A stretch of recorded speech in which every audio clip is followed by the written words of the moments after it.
This is the network service of the NTA.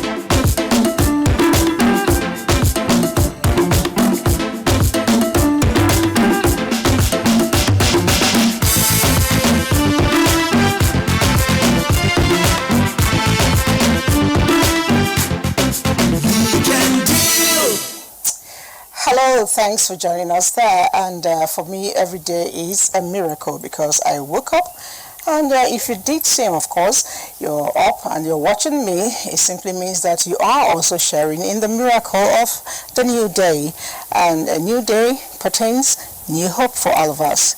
Yesterday, a lot of people wrote into us asking one question or the other. Some were around the neighborhood of does COVID-19 really exist? Well, the answer is yes.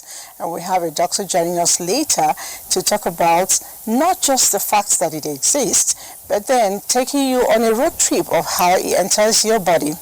The program is Weekend Deal. I am Elizabeth, but I also want to address a question that came yesterday.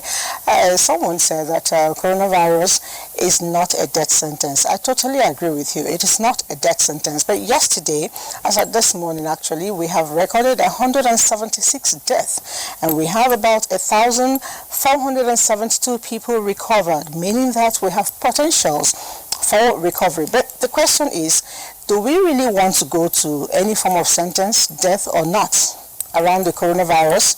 The answer is no. So here on Weekend Deal, we'll be looking at how we will ensure that we completely flatten the curve. We don't want it around. Whether or not we get to recover, it affects us one way or the other. Health, economy, social impact, emotional. We can't, talk and say, okay, we've done enough. We will continue to shout it because it doesn't move truly until we move. It means that we are where do I start from? The bicycle, the Okada, the keke napep, the regular car, the truck, the trailer, whichever one you call yourself, but you're the transporter for the virus, meaning that we must stay clean. Now, I'm talking about COVID-19. We've talked about it a long time up until now, and a lot of people are still asking questions that you ordinarily will assume shouldn't come up, but then we all have a different level of perception, understanding, if you choose to call it that. We're going to move around the country to find out level of compliance to rules and regulations within the states, and then things are rising from the pandemic. Today, Francis took his time to give us a beautiful background to kickstart the show. Let's see it. As the COVID-19 pandemic continues to spread across the world, we are facing multiple new stresses, including physical and psychological health risk and economic vulnerability. Also, as Nigeria observes the easing of the lockdown in some states, it is pertinent that the rights of citizens must be respected and protected, including the right to health care, security and access to sufficient food and water. What are human rights? Human rights are those things that inherit in you by the mere fact that you are a human being. What is COVID-19? It's just a viral infection which does not make you not to be a human being.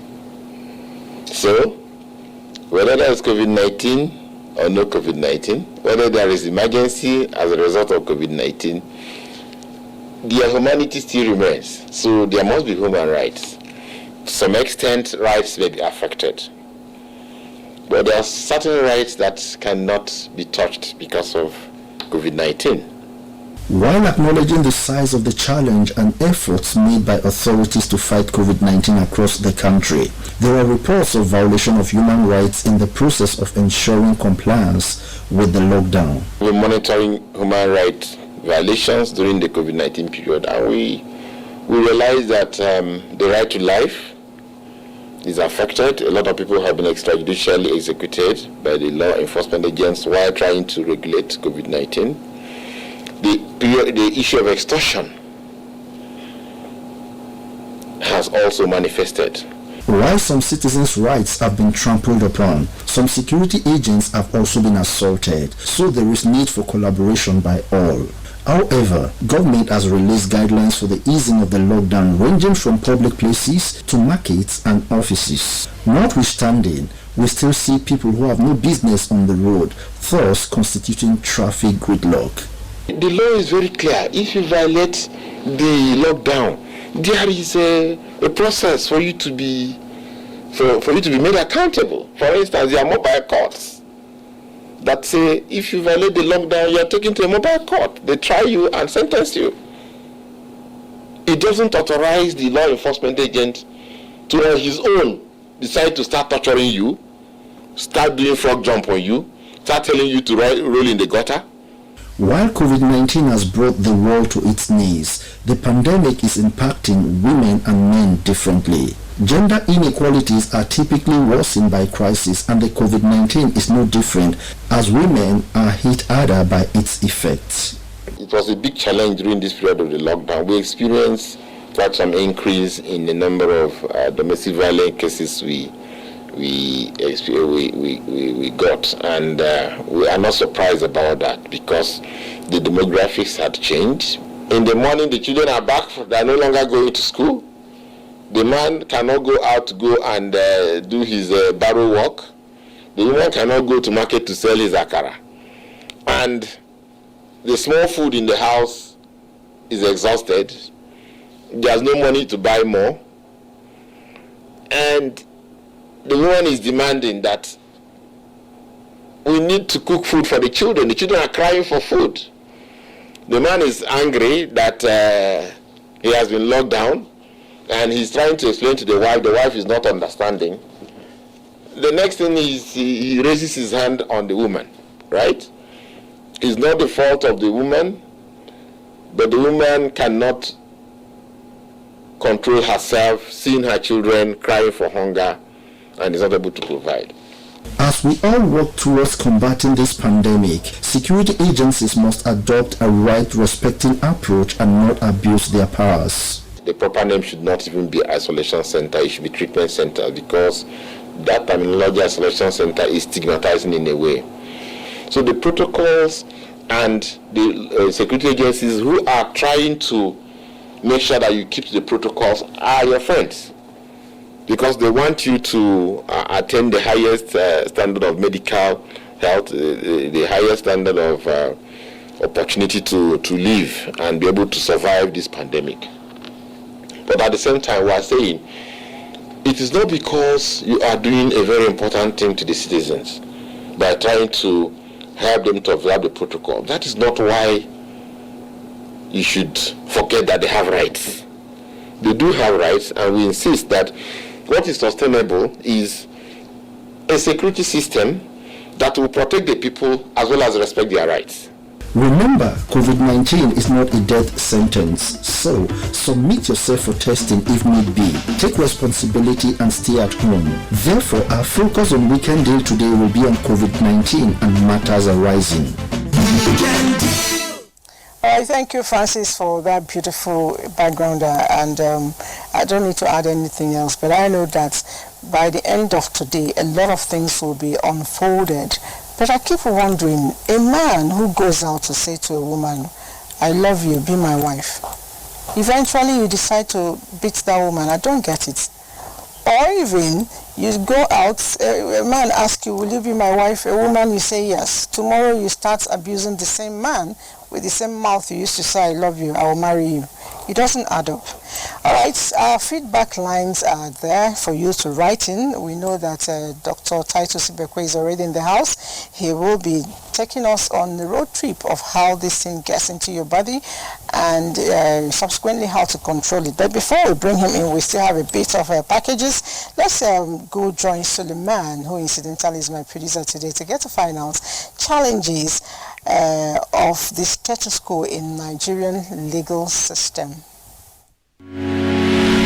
In response to the ongoing COVID-19 pandemic, the Chief Justice of the Federation, Tanko Mohammed, on 24th March 2020, directed all heads of courts to suspend court sittings for an initial period of 2 weeks, except in matters that are urgent, essential, or time-bound according to the extant laws. While this is aimed at curbing the spread of the virus, it also exposes the limitations of the legal system where the physical attendance of the parties, counsel and witnesses is required. Today, due to movement restriction in the country, many litigants are unable to continue or conclude cases, and consequently, a lot of legal obligations are left pending. Detainees are being kept in custody indefinitely, even as inmates are being pardoned to prevent congestion of correctional facilities. It has become practically impossible. For instance, the other day we had a few of our colleagues who had a matter in Abuja, and there was a lockdown. They couldn't travel from Mina. They had to get the relevant passes and all that to be able to come, which necessitated rescheduling of the hearing. So assuming that matter had 2 days, and then 1 day was gone in the lockdown, the parties will be affected. Hearings, judgments and rulings to determine people's liberty or liability have been challenged. Equally affected are the lawyers who depend on court practice and appearances for their income. So if anything, the justice sector indeed is badly affected, and then the call for immediate aggressive action for the purpose of containing the future as it relates to service delivery within the context of the justice sector had indeed manifested. Adapting to the current climate, many courts in various countries are using technology to hear cases, and judgments are being delivered and enforced. Some Nigerian courts have already adopted this new normal. Our aim has never been just because of COVID. Even under normal circumstances, the old normal, still there is no need to delay cases because of just simply somebody appearing in the court to open his mouth to talk. That he can do from anywhere in the world. However, there is a need to start a new conversation to resolve some perceived conflict between technology and the law, most especially after a virtual hearing took place on Zoom, a video conferencing platform where a Nigerian was found guilty and sentenced to death. The conflict I do have with that Zoom that was deployed is that our laws require that the accused person must be present at his trial throughout. The sentencing was part of the trial, it's the continuation of the trial. And to me, that's a violation of the constitutional provision that makes it mandatory for the accused person to be present in court. Now, it did not say present via electronic means. So until we amend our laws, now we have practice direction. It's a different scenario. Where you have practice direction, there are instances where it is taken as a way to implement what the law says. But until we do fundamental amendments to our laws, the criminal jurisprudence will not easily accommodate sentencing someone or trying someone by Zoom. We have no choice. We have to go the way of virtual court hearings. But what they are going to ask to do is, how do we go about it seamlessly? How do we go about it without violating the laws? Do we need to change some rules? As we start to implement it, we will say that we perfect it, we fine-tune it, and then it's going to save us a lot of money. Building of courtrooms, traveling. Sometimes lawyers travel all the way from Lagos, they come to Abuja, the case is not going on. Time is ripe already that we should be seen to have passed the stage of manual filings of court proceedings. Time has passed that we should be seeing, we should allow ourselves to be conducting physical trials even in respect of simple matters like hearing of applications. Time has passed where we should forget about scheduling of cases, manual scheduling of cases. So there are a lot of things that we can bring about within the context of justice administration. The outbreak of coronavirus pandemic has highlighted the growing necessity for the Nigerian legal system to embrace technology. This leverage can only improve the legal system's capacity as well as facilitate fair and speedy administration of justice in the country. Okay, it's good to see coronavirus, bringing about certain nice changes. I know those days the judges, when the proceedings are going on, they are busy eating like that. They hardly accepted anything. But COVID-19 is resetting a lot of our lifestyle. It's good, and particularly I know that the Senate introduced, or they're about to introduce, bill to legalize virtual court proceedings. That will be quite interesting. So we will have to it has a way of reducing a lot of criminal cases still pending, because it will be done quite easily. But then looking at isolation center, COVID-19 isolation center, what's actually going there? What's it like? What is the impact like? Let's see, psychological impacts of isolation, within this COVID pandemic period. We're taking a trip to Kaduna to get that done.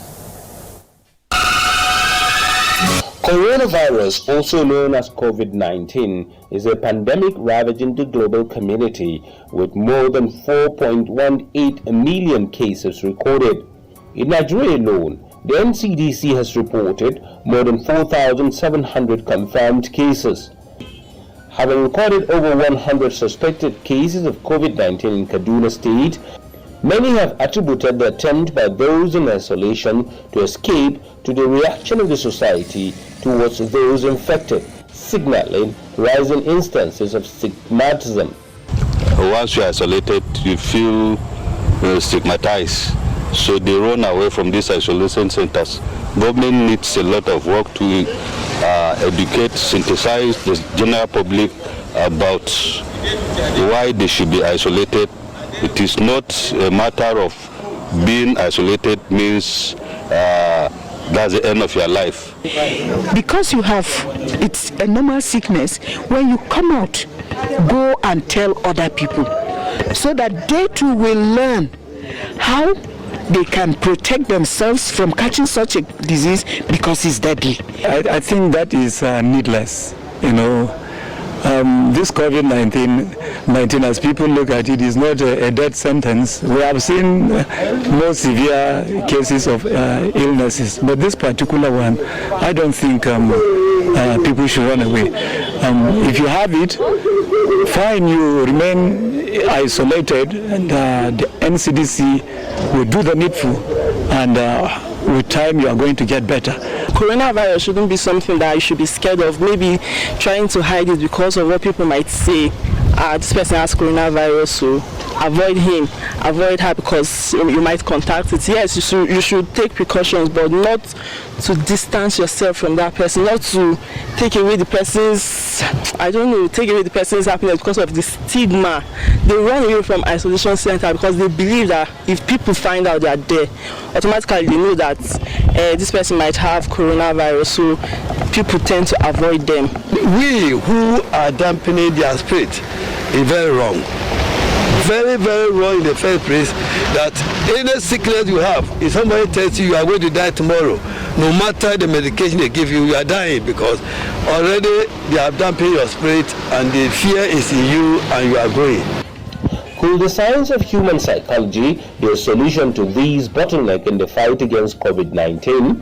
What are the requisites when isolating people? Actually, the center is not supposed to even start operating without a psychologist. I mean, yes, it's a virus that is known. Everybody has heard about it and all that. But don't forget that for every health situation, there is a psychological trauma that comes with it. And so at every point of medicine, there should be psychological intervention. There should be somebody counseling somebody. So yes, all of these isolation centers should have stationed in them psychologists, people people who will be able to counsel people and tell them that, look, this is not a death sentence, you can come out of this, you can do this. People who will encourage people to stay alive. Are the isolation centers meeting the standards to trace, keep, test and treat those who contract the virus? Except for what you get on social media, and as a social scientist, I don't always believe everything I see on social media. Yes, there have been videos going around, a lot of them have gone very viral, saying that the conditions are bad, the whatever. I've not been to any, so I wouldn't be able to say yes, that the conditions are bad. COVID-19 cases are still on the rise in Nigeria and also in the global community, and there is an urgent need to imbibe and adhere to the measures taken by those countries who saw and conquered the menace of the dreaded virus. All right, it's still weekend deal, and I'm getting filters that some human activists are insisting that the name should change from isolation centers to treatment center. The name isolation center, according to them, not according to Elizabeth, is already, frightening, intimidating, and all that. Well, there is need for us to look at the psychological balance of people in there, because it is important. Like the woman said, once you're told that, already you're fidgeting, and you need something done, and done urgently. Sitting with me in the studio is the chairman of the continuing medical, learning here in Nigeria. That's Nigerian Medical Association. He's also a specialist, a surgeon in ENT. That's the ear, nose, and throat. I did tell you earlier on from yesterday that he will be joining us here to talk a whole lot about COVID-19. Join me as I welcome Professor Titus Ibekwe. Nice to have you join us. Happy to be here. So I will quickly start my conversations with you from a question somebody raised today, but we had lots of questions like this yesterday. It's from Michael Olutu from Benue State. He says, why is it that NDDC cannot show us the COVID-19 patients? Why are they, do they not know that these people can serve as a model for us? We are always advised not to spread fake news.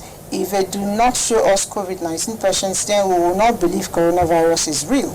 The people who are contacting the virus, are they ghosts? I guess this just trying to tell us that unless he sees like Thomas, he will not believe. But then I'm sure you have an answer for that. Yeah. Anyway, I think Michael is, Michael's view is the view of a lot of people also out there in the society. Why not make the identity of these people open so that people will know that it is true?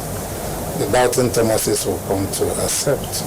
However, in medicine, there are ethics, rules and regulations that guides medical practice.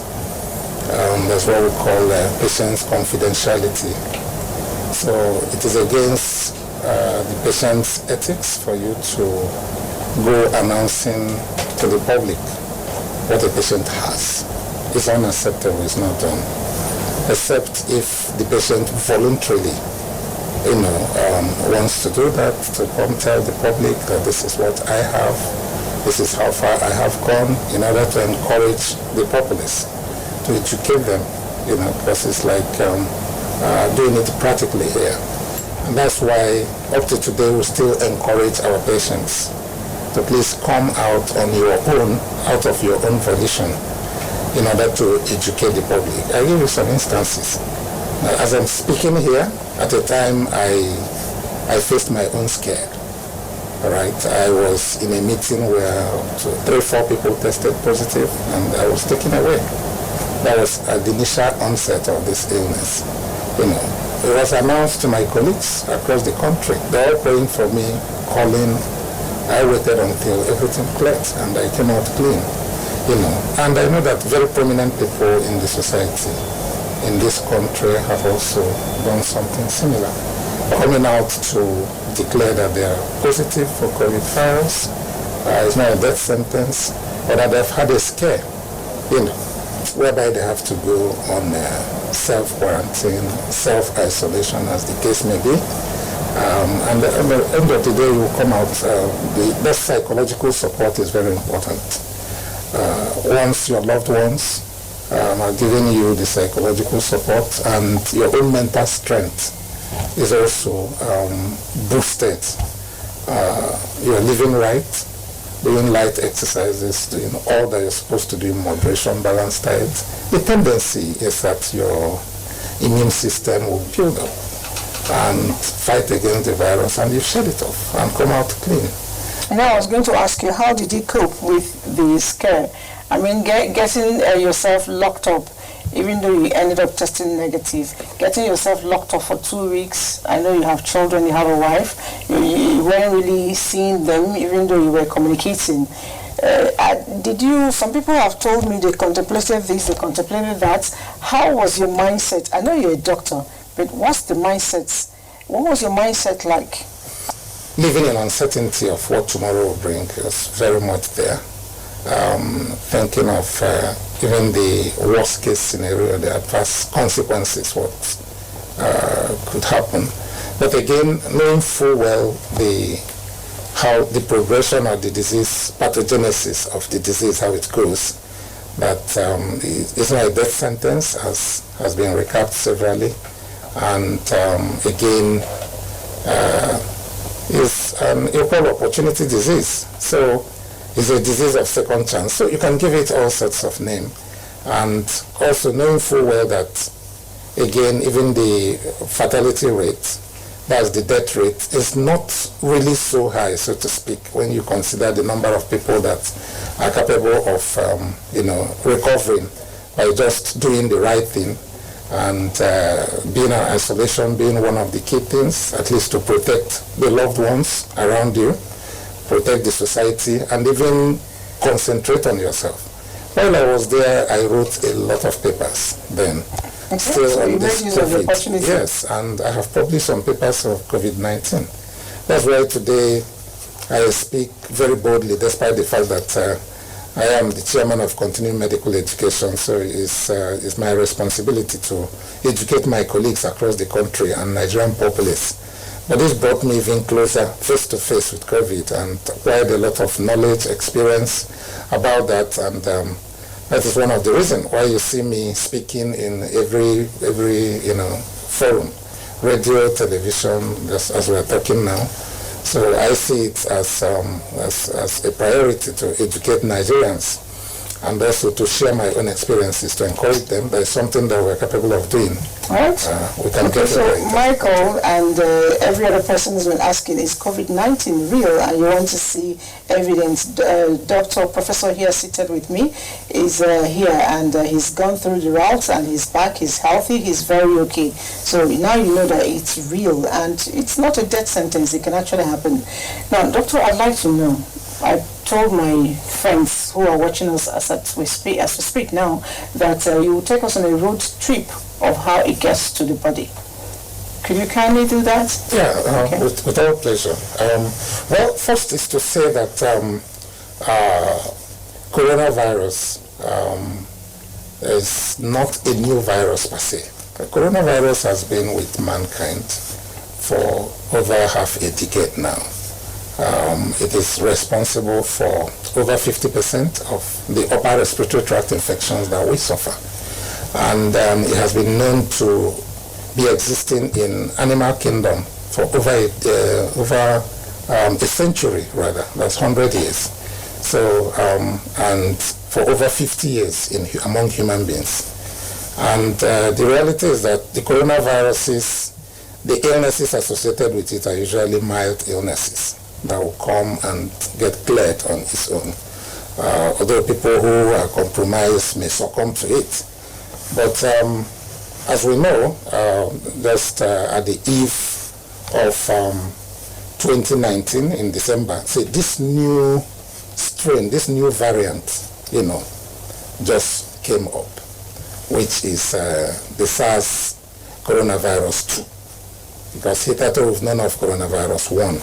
So apart from SARS disease and MERS disease, these are the only severe illnesses that have been identified with coronavirus, but not as severe as what we are discussing today, which is the coronavirus 2, when you talk of the rate of infection. And it's a virus. For that reason, a virus outside the body is inanimate. It doesn't have life when it is outside our body.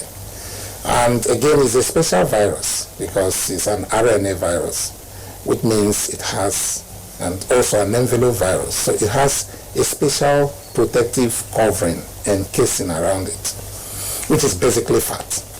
And that's what makes it vulnerable. So it's not even as resistant as most other viruses that are known to, medicine.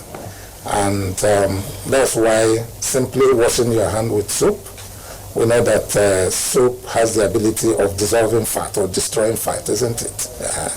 Or exposing it to adverse situation that will destroy that protective cover. Once the fat leaks out, then you have inactivated it completely. Okay, because I know when I have grease or oil on my plate, if I wash it with regular water, it doesn't go away. Yes. But the minute I add any detergent or soap, no matter the type, it just moves away. So when we wash our hands with soap and water, that's the same thing we're doing. We're trying to mimic such a situation. So you end up destroying it. The same thing with alcohol, So it has the ability of destroying this organism. Fine.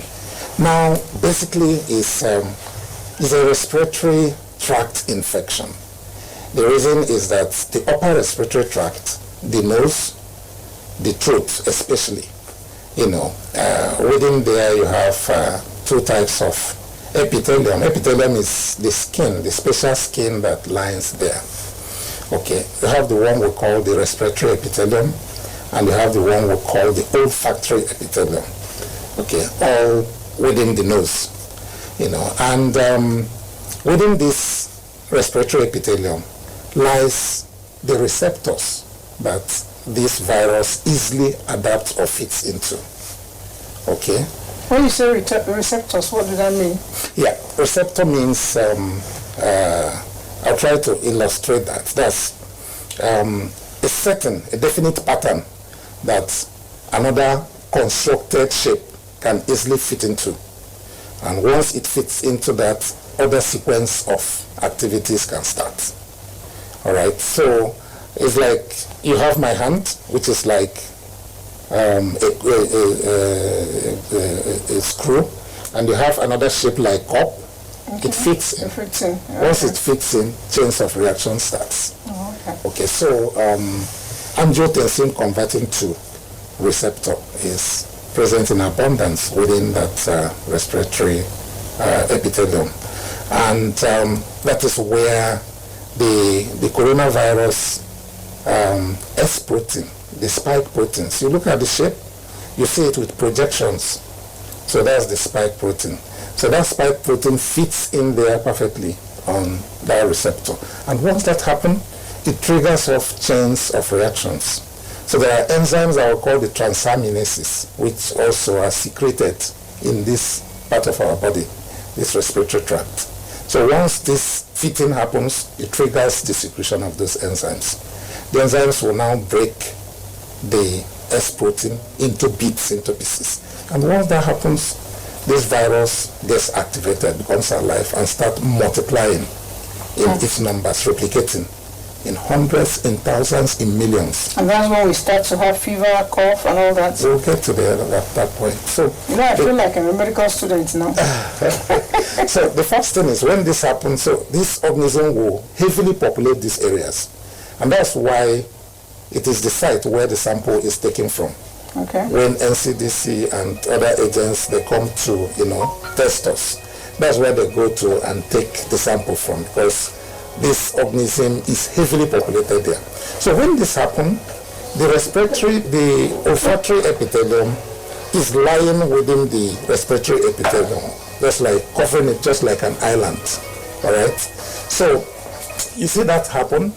What is going to follow now is that this organism is capable of massively attacking or populating that olfactory epithelium. And the olfactory epithelium is the one responsible for our ability to smell.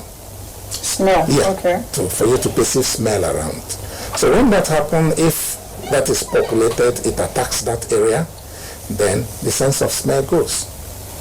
All right, that's why today we know that sense of smell is one of the very early symptoms that some people can even envisage or they can feel, before other sequence of reactions or modes of presentation or symptoms start happening. So once this happens or does not happen, the next step now is you have infection, your body will start reacting. Okay, these organisms, they increase in their number. Remember, we breathe in and out, it will start moving down. Now we'll start having sore throat. It gets to the level, it's irritating the airway, we'll start coughing. Because it's an infection, we'll start running fever. So it can migrate all the way to the lower respiratory tract, even into the lungs. So it gets to the lungs, another sequence and chains of reactions happen there. Breathing difficulties sets in. And when all these are going on, the body is also fighting back, all right? Because the level of immunity is what determines the sequence and progression of any illness when you get exposed. So those who have very high immune level, their immune system will be able to fight back, win this battle, and their system will start shedding off the viruses. And within a period of an average of 2 to 14 days or slightly more than that, their system can completely shed off the virus. And you test, this person becomes negative. In some other people, that their immune system ab initio has been very, very strong and very, very high. Okay, this infection comes, all these things I described will happen, multiplication in number, but they will not manifest any illness. Those are the ones that say... The asymptomatic individuals, they are asymptomatic, so they don't have any symptom. Well, because this organism still keeps multiplying, if they breathe out, they sneeze, they cough out, they expel this organism, so they are still capable of infecting people around them. But they will not manifest with any sign or symptom of this illness. And over time, their immune system will be able to arrest the entire organism, they will still shed it off. And whereas those whose immune system are very, very weak, because they have some other serious underlying illnesses, their system cannot cope, cannot fight back. And the viruses will overwhelm and take over. Those are those that you see that can, we talk of fatality, who may die or succumb or get seriously injured in the process. But by and large, about 3 to 5% on average. So give and take, 100 people gets infected, there's only about 3 to 5 under normal circumstances that may die of this illness. All right, doctor, it's been a very, detailed education of how this thing works. I am wondering if at the end of this discussion you issue me a certificate, because I've been listening like a student and asking all the right questions. Okay, Nigerians are also asking their questions, but before we begin to roll out the questions, let's go on a break now. Sure, it is Weekend Deal, and the Professor of Medicine is still seated here with me, Dr. Titus Ibekwe. I choose to call him doctor because I've always done that for a long time. And I promise that we will be, taking the voice of a people when we return. I'll quickly go to the question. One of them here, he didn't write his name, but he says, should surgical masks be used, twice? Can you use a surgical mask twice? This is an excellent question. We're having very brilliant questions coming this morning. Well, we know that mask is something that is even passed as a law that everybody must be using in our country. And we're anticipating that this type of question may come, and we brought different types of masks to also show our listeners. But the straight answer to that question is no. Surgical mask is use and discard, temporary mask.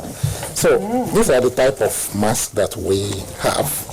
Let me start with the surgical that he talked about. This is a typical surgical mask used by surgeons. So you cover with it. Up here has like a metal that I used to shape your nose so that it will fit in very well as we want it to be. That's this way. We press here. It stays. So these are what surgeons use. So once we finish operating, we remove and you discard. But I'm not a surgeon, so whatsoever, because the function is to filter the air within the environment and trap organisms, including bacteria, on this surface. Okay. So when you finish using, you discard, because you can't wash this, you can't re-iron or do anything or recirculate. It is not reusable. So it's use and discard. Okay, the same thing with the N95. These are the different types of N95 mask. But N95 is basically used for an environment that has this propensity of high level of infection. That's why in isolation centers, as we are talking right now, or even within and around where you manage people who have COVID-19, this is what the medical personnel use. Okay, so N95, the N there is non-oil. All right, 95 means that it has capability of filtering out microorganisms, be it bacteria, be it virus, be it fungal, and dust, up to 95% in the air. And when you wear it, you see that it's more uncomfortable than using this. Okay, the medical mask also filters, but not up to the level of the N95, which is strictly should be used within this environment for this reason, to protect the medical personnel and the frontliners that are managing cases. And all these are disposable masks. So you use, you discard. Okay. Then, now we have come to the homemade mask, the cloth mask, which it is a law in our country today that everybody must wear this when you're moving around. The importance of this is not as protective as the other ones, but the important is that it protects from source infection. We are maintaining physical distancing, and we are talking to people listening to us. Otherwise, if we are close and you are wearing, I am wearing mine, the implication is that you will not discharge whatever thing you have into the environment. So let me pick it up. I will not also do the same. In so doing, we are protecting each other, and we're also conserving our environment and protecting the environment from contaminating it. And there are ways of doing this. You may decide to, double the cloth. If you look at this one, the cloth within is white, the inside one. The one outside has another color. So it's like 2 layers of cloth. And so this is good enough to be used for this purpose. This type, no. I see people sell on the road. And I've seen a lot of people, when they are buying, they keep testing to see, whether this one doesn't fit my face, this one doesn't match my clothes, stuff like that. That is dangerous. You don't do that, because you've ended up contaminating it and you're dropping it back. You don't do that at all. It's not a trial and error thing, a fitting thing, you fit and drop. And what our advice is, anybody who is buying from the roadside, ensure that you don't use it until you wash it. You wash, sun it, and you iron. Because the beauty is that this is reusable. Once you return home at the end of your business for the day, with your soap and water, you wash it. Okay? You dry it, iron it, is ready for use the next day. Oh, that's lovely, because I met somebody who told me that he buys mask every day. Once it's coming out by the junction, he buys. So I tried to educate, but I'm not sure I did a good job. You have 2, 3, that's fine. So you just wash, iron, you reuse again. All right, so there are people who are living with some other challenges already, people living with disabilities. And to add COVID-19 to it, it is a huge one for them. Toshima did a good job. She tried to find out how they are coping with the challenges. Let's see this report. Karamajigi is one of the suburbs where some persons with disabilities dwell. It is located within the FCT. One of the most used phrases in this era of COVID-19 is physical and social distancing. This distance of at least 2 meters between individuals aims to curb the spread of COVID-19. This practice can be very difficult in environments like this, where space is limited, hygiene is lacking, and water a scarce commodity. It is really difficult, or almost impossible for you to say that you will be observing physical, distancing under those settings. Take for example, that's why in China or maybe London or America, you see the kind of settlement there is really different. That is, the space occupied by person per square meter is actually different. But here you can find a small room and you find about 20 people, living there. So how do you expect 20 people to live in a small room and then still, practice or observe physical distancing? It is just impossible. In this suburb where persons with disabilities dwell, life is not funny at all. The Secretary of the Chief of Persons Living with Disability of the 6 area councils of the FCT tells us their ordeal. The houses we reside are ashantis, that is bachas, using old zincs, old cartons to just make it like a house. But that cannot contain, because if it is heat too much. If it is cold too much. So we need government to give us a permanent place so that we will have rest of mind. A physically challenged young man who served as our tour guide took us to the well, and with a broken heart, we saw the state of the only source of water. In this community, this is about their most active source of water, which is this well. Apart from the well, you have to buy water. And of course, we know how the times are. The boreholes are down, and then the well is also down. These people are crying. They need help. Water is very important. We spoke to a doctor on the dangers of not observing physical and social distancing and the possible solutions.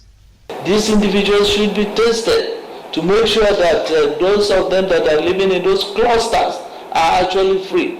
But if they are tested and then they are saying that they are not tested, then that immediate population can be averted, in the sense that you know that whether they are positive or they are negative. But if they are not tested, you just be there. Should one of them contract the disease because of the limitation of the space or the distance between one person and the other, he is likely and easily can transmit the disease to the next person. To curtail the spread of COVID-19, which is a war we're all fighting, it is very important that authorities concerned should look into this matter very critical. Just as we have cries, we have worries, and we need help, so do this set of persons need. They're crying out to us. It's important that they also have a conducive environment to lay their heads. All right, Weekend here, and Professor Ibekwe is still here. You were just telling me that you want to make a comment on what you just saw. Yeah, because the disease we are talking about here is disease of nature and nurture. I keep on hammering on this, and we have done a write-up published in a peer-reviewed journal on that. It's a disease of nature and nurture. So you have to look at everything holistically, not just treating the disease alone. You have to look at the people's condition of living to make their life more comfortable. Because if you pass on any rules and regulations which everybody is expected to abide, and you don't create that enabling environment that will encourage people to abide by those rules and regulations, be it lockdown, be it obeying all the simple rules that were talked about, you will see that we're going to all fail flat. Because once it's a holistic disease, it must be eradicated across board among the very rich, the middle class, and the poor.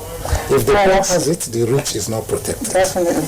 Doctor, a lot of questions came in here for you, but I don't know how to begin to take all of it, but I'll quickly take the one that says, can Professor Ibekwe enlighten us on the treatment he had when he was sick? He will take that later and probably join it up with someone who says, you need to clear this. Doctor, you mentioned that this disease comes from animals. Which animal in particular? Quickly, we don't have much time. Well, just to say that I didn't test positive, and I also just said that I was on isolation, because it was a state of uncertainty. At the end, it was discovered I didn't have the virus, so I wasn't treated per se. But it was having good rest and taking fruits, vegetables, eating right, good exercises, having enough rest that will help you build up your immunity. That is paramount. There is no treatment that is known or acceptable worldwide for coronavirus. It's just supportive care. And verification. Yeah, only say I come from animal. We said that coronavirus, the original coronavirus, the mother coronavirus, before this new one that we're having, has been existing and causing illnesses both in animal and in man for like the past 100 years in lower animals, in the past 50 years in man. So this common cold that we have, cough and catarrh, as people commonly call it, that comes and goes, a lot of them are due to coronavirus 1. But the one we are dealing with now is coronavirus 2. Okay, thank you very much. My time is almost not mine, but if you can do this for me in 30 seconds, I'll be appreciative. What rules do we set as a sequence when we come home? What do we do to ensure that we don't bring virus into our homes? I think every family should try and set up their own protocol. Okay, on what to do and do it religiously well. The parents who have gone to fend for the family, they are coming back home. So the first thing at your doorstep is consider even the shoes you're wearing. We have said that people should try and have this solution of hypochlorite. I won't promote any, but bleach. The common bleach we use, you have a solution of it. You put it in something that you can use to spray. So yes, you just get to your doorstep, remove your shoes, and spray the shoe with that, especially the under surface that you'll be matching. So keep it aside. Then you walk in, go straight into your bedroom. Don't allow any of your children to come hugging and greeting. Teach them that should not happen until daddy or mommy has gone into the bedroom and changed.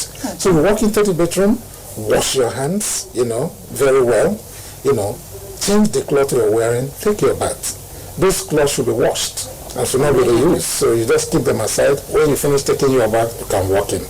And even if you have a door handle, you're coming in and you give signal that you're coming, somebody can open the door from inside so they don't even touch it. My own children, they will carry a can of sanitizer waiting for you.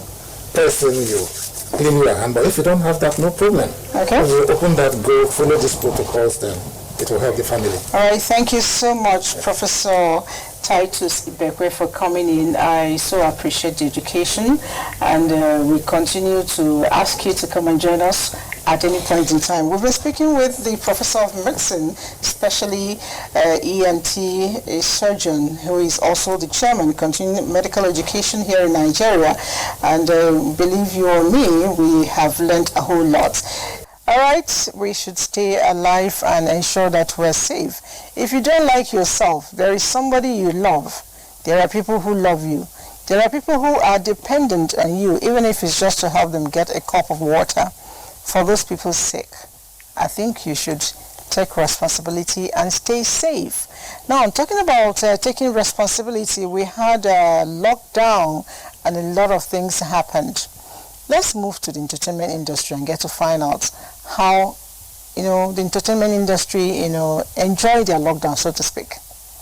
The extreme outburst of the COVID-19 pandemic, the entire world is on lockdown as various countries are forced to make their citizens stay at home. Does this situation apply to people in the creative industry? In the acting industry, for instance, it's a close proximity industry. We all have to be on the same set and we all have to be close to each other. You know, when the makeup artist is putting on makeup on you, when the sound guy is trying to make you, trying to get good sound, you know, even the director giving you directions, even being so close to your co-star, it's a close proximity industry. So for as long as there's a pandemic, nobody can really go on set and say 100% that they are sure that they are protected. You know, the only way that this is possible would be if you were to quarantine everybody who's going to be on set, you know, for about 14 days, you know, and then if everybody's fine, then everybody goes on set and then everybody stays in the same place for the duration of the shoot. In Ghana, in the Kwara region, Easter is a big deal. It's a festival, and every year for days people travel to the eastern region to go and celebrate it. There's paragliding activities, there's music, there's a lot of activity, and it's a good platform for artists to be paid for their performances, for people to sell food and all of that. So we missed that this year because of Corona. Shola Oyobade, creative director, Fashion's Finest Africa, says some international design brands will be creating virtual fashion shows. People are not going to be traveling around the world going from one fashion show to another. So the chances are that they will do more virtual fashion shows, such as Yves Saint Laurent. They have already announced that they will be doing a virtual fashion show, and they will not be on schedule in September this season. This is the first time that they've ever done that they've gone off schedule to do their own show, and it will be a virtual show whereby they will hardly have any guests and they will stream it live. Lots of concerts, movie premieres, and fashion shows have been cancelled as the entire world is practicing social distancing. Can you imagine that over the last 1 month, most of us have been at home, and what have we been wearing? We've not been dressing up, we've not been going out to parties, we've not been ordering clothes, we've just been, as I'm sure like me, t-shirts and a pair of shorts. I mean, I've spoken to a number of women and they said they can't remember the last time they brought out a handbag and a pair of shoes. So it means that this is affecting the industry because people are not buying clothes at the moment. For most entertainers and celebrities, technology is the saving grace, as everyone has channeled their creativity in using various applications to stay closer to their fans and followers. The good thing is people have now found creative ways in the midst of all this craziness to still show their craft, and virtual concerts have popped up. We've seen a lot of events now being held virtually. Of course, the impact will not be the same because most of us are people who like to go attend, and even for the people organizing it, in terms of revenue, it won't be the same. Trends are also emerging daily on TikTok, Zoom, Instagram, YouTube, amongst others. Will these strategies convert to financial returns for these creatives? People within the industry have taken to social media to find ways of putting their crafts out there, to find ways of engaging with people, and some of them are also making money through platforms like YouTube. But the streaming platforms, they have a different story to tell, because all we can do really is stay home and be entertained one way or the other. The streaming platforms like Netflix and Roku, I'm sure that they're recording a higher number of subscribers, and downloads and views. What is the way forward for creatives in the film industry, and will it ever recover? As it stands now, if we're fighting an enemy we did not understand, I would be worried. But we're fighting a virus. Viruses are transmitted in very predictable ways, and those ways can be controlled. Of course, it would mean we would have to modify the stories that we have. We would have to modify our protocols and processes on set. Yes, we would have to create new ways to even do pre-production and stuff, but that is why we are filmmakers. It is certain that there is a new order of content management, as this pandemic seems like an eye-opener for most content creators. If you have ever looked the other way about entertainment, now is the time to do yourself a great favor and enjoy the new life.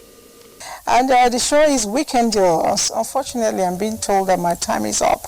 We will continue to reply you outside of the camera as much as we can. And don't forget, next week we'll bring you another arm of the COVID-19 discussion, and with much more personalities who will be educating us as much as we want.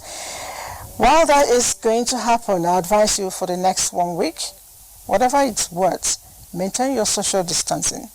Wear your face mask, otherwise you'll be arrested. I hear the fine is 5,000 naira. You don't want to lose that kind of money this period. And whatever is worth, wash your hands.